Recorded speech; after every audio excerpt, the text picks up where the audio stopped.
Donda, Donda, Donda, Donda. They say that if you say Donda 58 times, you summon the gods of good music.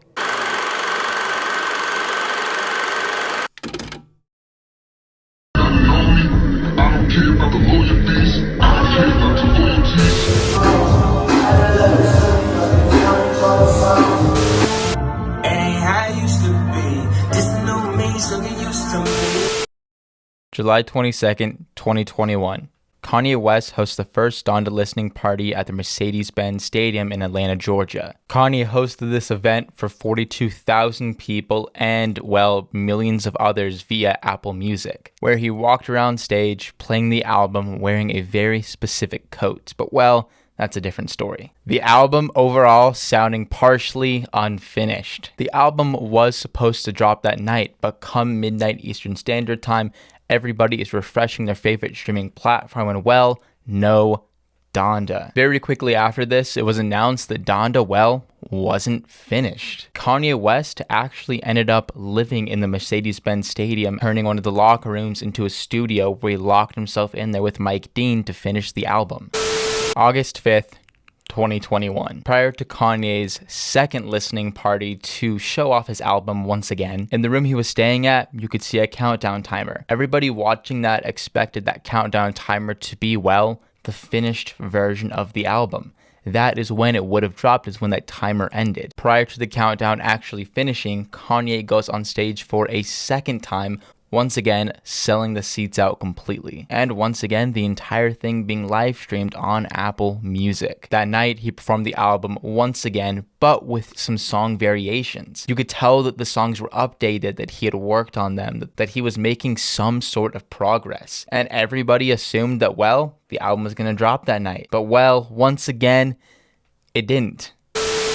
August 26th, 2021. Kanye hosts the third Donda listening party at Soldier Field in Chicago, Illinois, his hometown, where he rebuilt his childhood home in the stadium, put on a stunt where he remarried Kim Kardashian, and lit himself on fire. He also played a new version of the song Jail with DaBaby instead of Jay-Z, which frankly annoyed a lot of people. Many people expected a revisited version of the album that night, but, well, once again, it did not drop. August 29th, in the wee hours of the morning, Kanye West finally drops Donda. I'm just extremely happy. Can you tell by my face?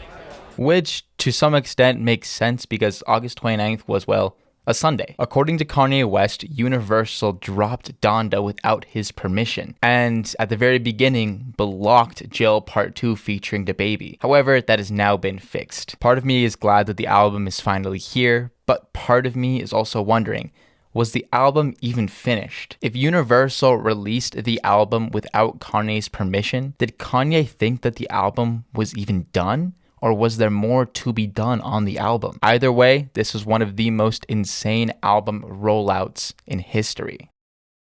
Now that we've gone over one of the most insane album rollouts in history, let's go over my thoughts on the album. Generally speaking, I don't really like to give my opinion on albums unless I've listened to it at least a few times, but after 2 listens to Donda all the way through, and with it being, an hour 48 minutes, 27 songs long, I figured 2 listens is probably enough to give a decent review on it. Roughly the first half of the album definitely has a lot of cohesive start to finish. It felt very in line, very proper, very creatively listed in order. While the second half of the album felt slightly more lackluster, but still good. I feel like part of that is because Universal released it without Kanye's permission, so my guess is that Kanye hadn't quite finished the album, which is why it feels the way that it does. Now, throughout the listening parties, we had heard different versions of a few of the songs. The most notable one, I feel like, being Jail. One version with Jay-Z and one version with DaBaby. 2 very different versions of the song, might I add. I am not the biggest fan of DaBaby, not necessarily because of his comments recently, but more because I just don't really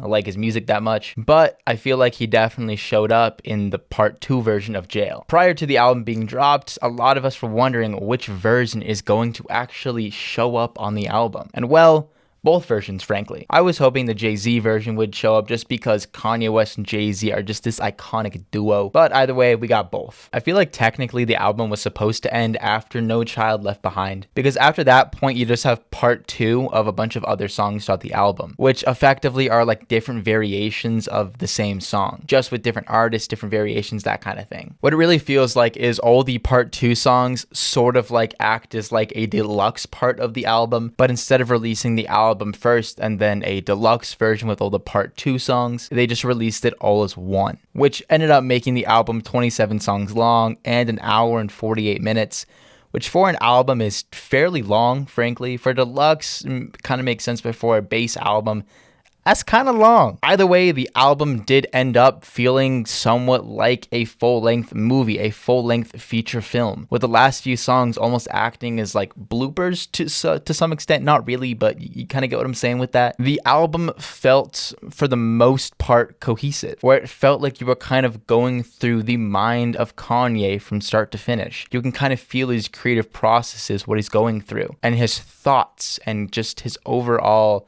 existence on earth. You could feel throughout the album Kanye's presence. Now, the album, for the most part, was gospel melodies with hip-hop in between, and unfortunately, I did get my expectations a little bit off because I was expecting more hip-hop and less gospel than this had, but that was my own fault. I probably should have expected more gospel, considering his last album was Jesus is King. And just as a side note, I cannot get over the end of the song Remote Control. Right there, you see Kanye's little kid inside of him shine through. The little funny, joking, memey side of him shines through a little bit. If you listen to the album, you know exactly what I'm talking about. Now, for the general hip-hop fan, the people who only listen to Kanye for his hip-hop style, they very likely aren't going to like the album. This album feels very, very different than a lot of his older music. I feel like to really appreciate this album, you're going to have to understand his entire discography, including Jesus is King,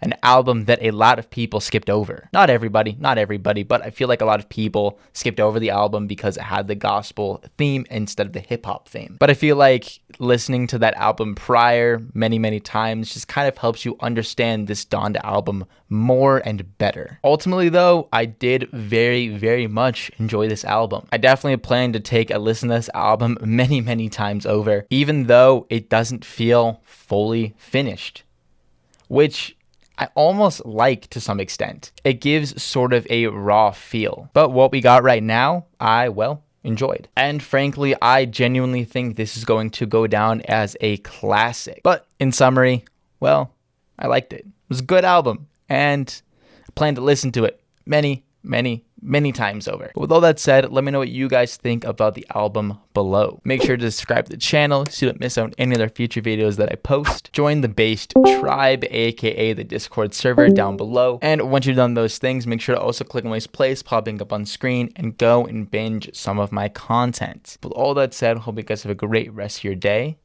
Peace.